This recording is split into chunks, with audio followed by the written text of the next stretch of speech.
When we talk about supply chain management, we need to understand how we can measure a performance of a supply chain and compare with the other supply chain and decide whether we are doing, relatively speaking, better than competitors or better than the branches in the same organization. One of the metric is called order cycle time, and it starts from the time you place your order and ends when you make the delivery. So let's say you are buying something from Amazon. As soon as you place your order, that time starts basically, and when you get the shipment delivered to your house, that is the end of the order cycle time.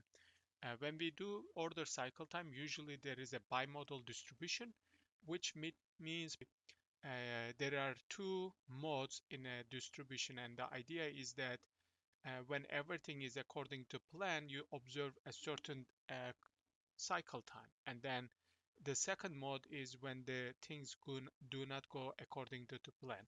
For example, let's say you order something from Amazon and it is delivered in 2 days. So order cycle time, and some people may get it 1 day, some people might get it in 3 days, and perhaps 4 to 7 days, depending on what is the mode of shipment and how urgent the delivery was. Now, and let's say in this case the mode is 2 days, most of the people get it in 2 days.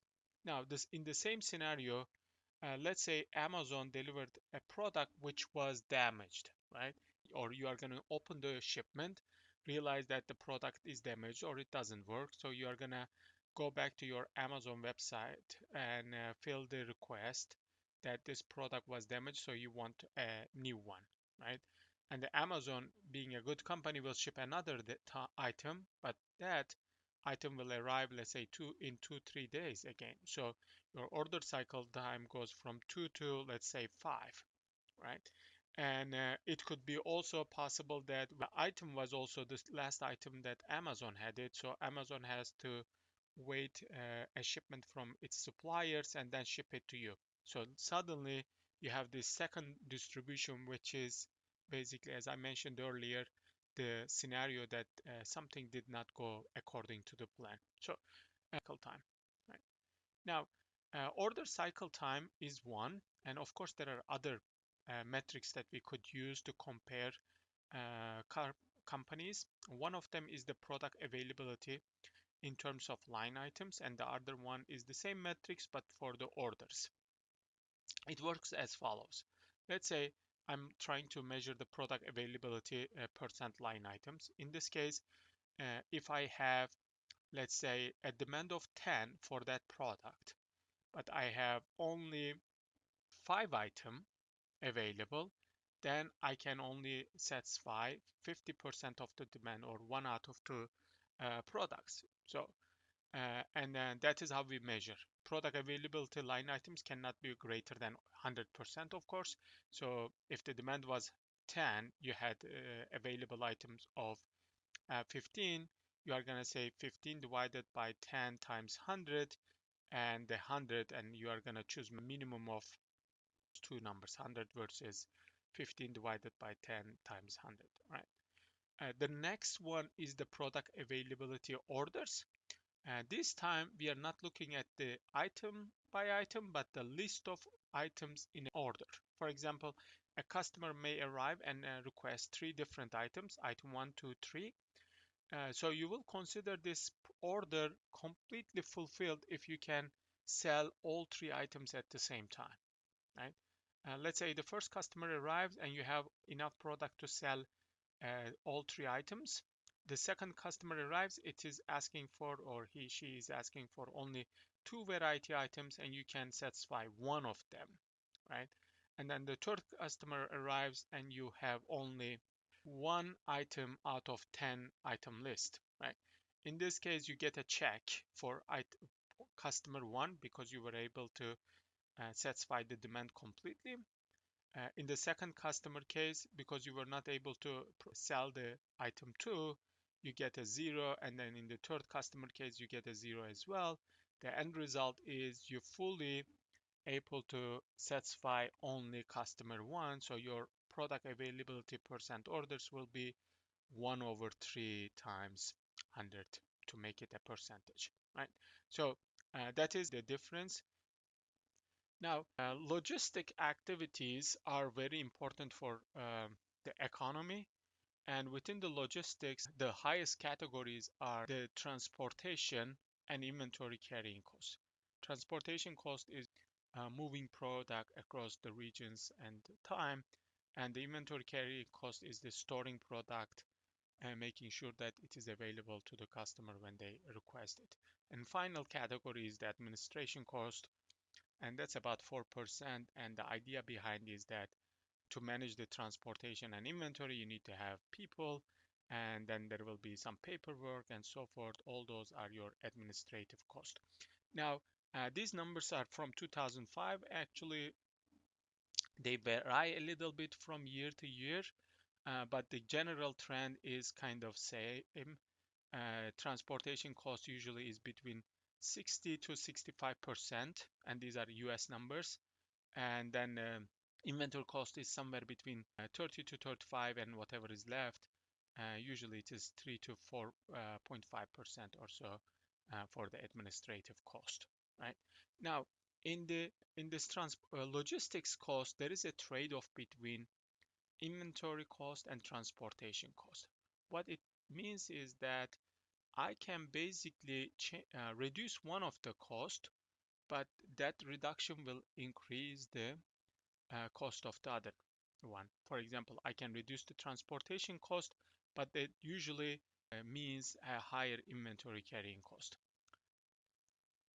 Now, logistics system has a relationship with many other system within a company organization, including marketing, sales, and so forth.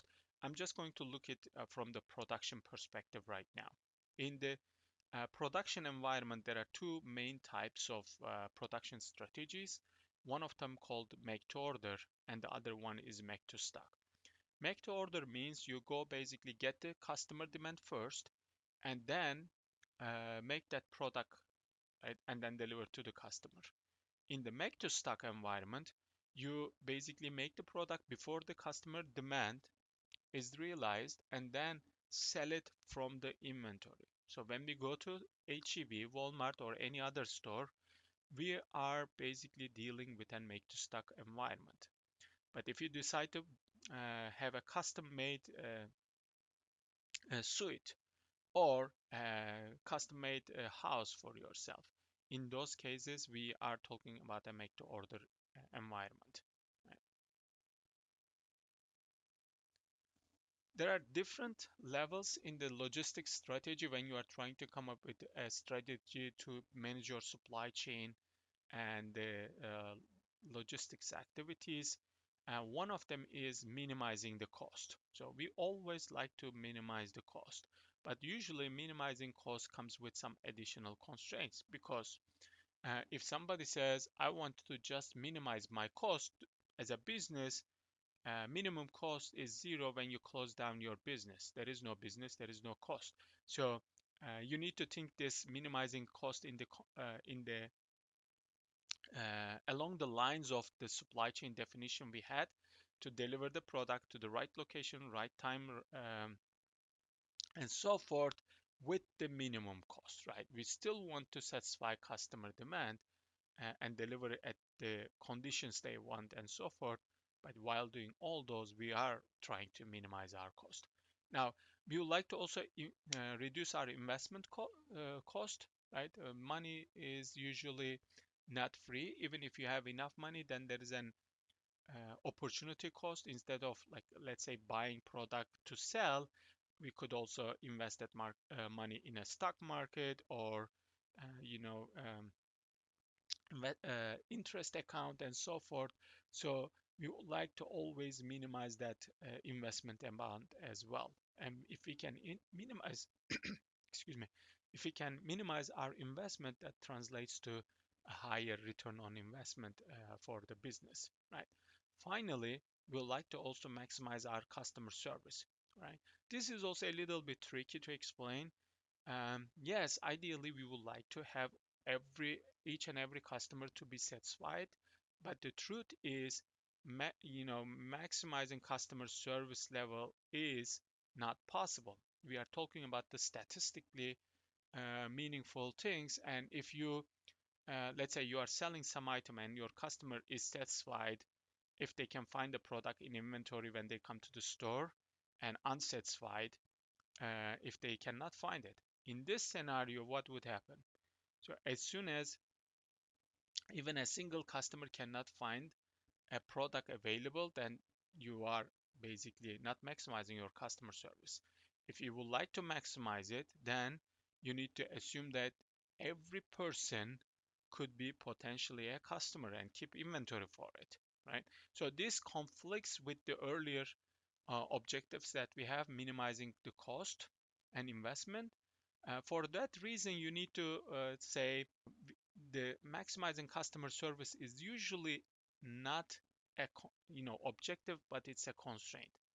And what I mean with that is instead of saying I would like to maximize my customer, we usually say I would like to make sure that at least 95% of the customers are happy. At least 95% of the customers can find the product availability. And then I can minimize my cost or minimize my investment amount. There are four areas of supply chain planning. So we need to talk about the customer service level as we discussed it just a second ago. We need to determine where the facilities are or where will be located, right? And what is the size of those facilities? Am I going to open a 1,000 square feet small shop, or I am opening 5,000 square feet big place or even larger one, right? Inventory decision, which products I'm going to have in that store, how many of each, how frequently I will replenish, and so forth, right? And then the transportation decisions. Am I going to use trucks? Am I going to use the rail system or a combination of them? So all these are important areas for supply chain planning. Right?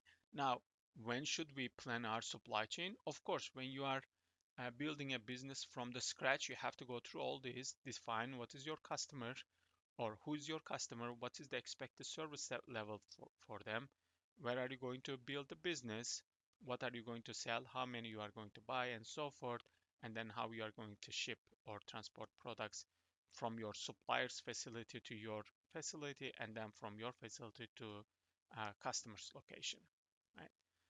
In today's world, there are a lot of changes are going on. So that means if you haven't evaluated your supply chain probably for 5 years, it is time to reevaluate your strategy and see if it is still the best decision.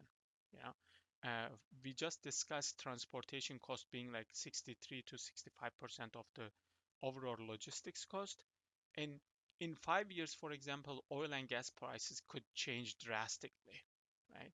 It could be from 80 to 130, and suddenly in the past, you thought shipping is easy, so you can make frequent shipments and reduce your inventory, but the increased cost of oil and gas might discourage you or may make that strategy irrelevant at that point in time. So you need to check that one. Many companies like Amazon, Apple, they do this evaluation probably every year, right? They constantly track all these strategies, try to understand what is the best and so forth, and go from there, right? When the costs are changing rapidly, especially transport and inventory cost, again, this is the earlier statement, like what happens if suddenly cost changes, right? And there has been economic crisis where oil and gas prices tanked or increased significantly, and in that case, you have to review your strategy, right? When the markets have shifted, let's say 5 years ago, when you built a business or a branch in that location, the area was growing, the new construction, house construction was high, but now that area has been developed, so there will not be enough demand for, let's say, the shingles you are selling, right? In that case, you need to again reevaluate, find the next best location, and decide if the, uh, moving or if the movement of the branch to a new area makes sense, or you should stay. but come up with a different transportation strategy. Distribution economics is, we are going to study this one a lot. The thing about the trade-off, when the inventory cost and transportation cost are changing, we may change our strategy as well.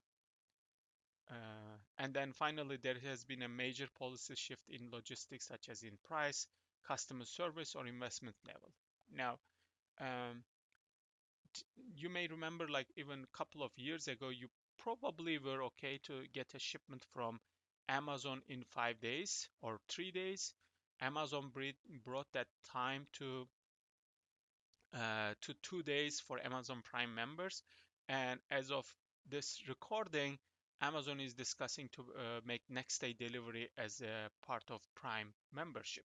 Now, that means basically they are observing that more and more customers are, or a portion of the customers are delivery time sensitive, and instead of waiting 2 days, they would go and buy from Walmart or Best Buy or any other alternative store for that item. So to basically compete with those stores, Amazon has to reduce the shipment time, right? So those are basically the times you go and replan, reevaluate, and do other things. Now, when we talk about the logistical planning, there are three levels of planning. One is this, the first one is the strategic decision. These are basically decisions that impacts 3 to 10 years time frame, or 3+ years time frame. Then we have tactical decisions. These are basically in effect from 1 to 3 years, and I'll discuss some of these in the next slide. And then the operational decisions. These are day-to-day decisions. Right. Here's an example of these decisions. Transportation mode selection, right? And in the transportation field, the mode selection. Am I going to use ships, rail, trucks? That is important because, let's say if I decided to use a supplier in China and I'm in US, I need to choose ship probably, right? And that decision cannot be reversed that easily, right? So this is a very high level decision because it impacts your business for a significant time. Tactical seasonal equipment leasing, right? You are leasing trucks, or you are signing a contract with a third-party logistics company, and that contract is going to be in effect 1 to 3 years and so forth. And then on the operational decision, dispatching, when you are going to ship the products. Is it at time noon, 5 p.m.? Who gets the first shipment, second shipments, and deliveries routes, etc. Inventories, again, these are really connected to transportation, mode selection. So where I choose my facility impacts the mode selection. If I decide to use certain mode, that impacts my location decisions. Control policies, again, we are going to discuss these in detail. There are periodic review system and continuous review system for inventory management. In a periodic review system, you are basically checking your inventories, let's say every Monday, and deciding how many you are going to buy, versus in a continuous review system, an automated system usually check the inventory system continuously and places an automatic order whenever the inventory position drops down to a reorder point. Let's say whenever you have 10 items left, you will place an order, whether it is today, tomorrow, or next day, or it could be 3 days between two orders, or one day, because if you are selling more frequently, you are going to just buy more, right? Then the order filling complements the dispatching for transportation. If you receive 10 orders, what is going to be the order you are picking? What is the sequence of order picking, and so forth. Order processing, this is order entry, transmission, processing system design. Yeah, are you going to implement an SAP or another, or Oracle or another enterprise resource planning software? Are you going to take the orders via online system, fax, email, call, and so forth? All those are needs to be decided at the strategic level. And on the operational level, We have processing orders, filling back orders, and so forth. Processing orders means two things. One is that as you receive the order, you just process them. Let's say first customer calls you and says, I would like to have this product, and you directly switch or move that order to the warehouse so they can go pick it up, right? And then that is a single order processing. Then we have the batch order processing system where you collect orders. You might be taking the calls and writing down the own orders, but the warehouse employees will start at 10 a.m. on that day to pick up the orders rather than just constantly trying going picking up. Filling back orders. Back orders means the customer placed order, but we don't have the product available at the time, so we are going to fill that demand at a later time, right? And that is an important decision. Some companies do take the orders and ship it at a later time. Some companies do not do that. For example, if you go to Walmart and ask like, oh, I couldn't find this item, can you check if that product is available? Most likely a Walmart associate will tell you that whatever they have is on the shelf, and if that is it, right? They wouldn't say, oh, let me take your order, so when we get that, I'll ship it to you, or I'll call you so you can get that product.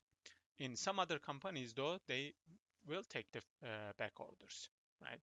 And as Amazon does it for some items, it shows like product is not available but will be available on 25th, let's say next month, and then you are free to place an order and wait for it, right? Filling back orders is usually uh, have an impact on the employees. For example, you may say, I would like to, implement a back ordering system. And when your customer arrives, you might say, okay, we are taking back orders. Right now, we don't have the product, but my system shows like tomorrow we are going to get a delivery and we can ship it the same day and you will receive it on the next day. And if everything goes according to plan, you are good. Yeah, so you get the product and ship it to customer and then they get it. But there are incidents where there might be incidents you cannot receive the shipment on time. In that case, your customer might call you and then you answer them saying that, oh, I'm sorry, I wasn't expecting this shipment to be delayed, and that might be the end of it because next time before customer calls the product might arrive and you do the shipping. Customer may not be fully satisfied, but it would be okay. In some other scenarios though, customer may not get the product within a reasonable time and they keep calling you, right? And some customer might be frustrated with that process and they show their unhappiness through certain ways, right? In that case, basically your employees are going to be impacted from this decision. So, although filling back order is an operational decision, deciding whether you are going to do a back ordering system or not is a strategic decision for a company. On the purchasing side, we have development of buyer-supplier relationship, contracts, with your suppliers or customers. Forward buying is another term we use. Sometimes you may go to a store and you may see if you buy 5 items, it is 20% discounted, or buy one, get one free, or buy one, get the next one 50% off. In all those cases, you may not, let's say, need that item, but because it is discounted, you may decide to buy more for now to save money, right? Forward buying is basically when a customer buys a product for a future demand to utilize some kind of an incentive. And on the operational decisions, we have the expediting for purchasing. So let's say when you get the filling back order case, you told customer that you are gonna ship tomorrow, but the product arrived the next day. Originally, you were planning to do like ground shipping, but it's now you cannot meet the customer deadline. You are gonna perhaps ship the next day delivery, right? Expedite the shipment for the customers. In the warehousing, we have handling equipment selection, layout design for the warehouse. Space utilization is going to be a tactical decision, like which item goes to which bin location and so forth. And then the operational decisions are again day-to-day operation of picking the product, restocking, shipping, and so forth. Finally, facility decisions are almost always are strategic decisions because you cannot just say I'm opening a warehouse here and then decide the next day that or a year later that you are going to move the warehouse to another location, right?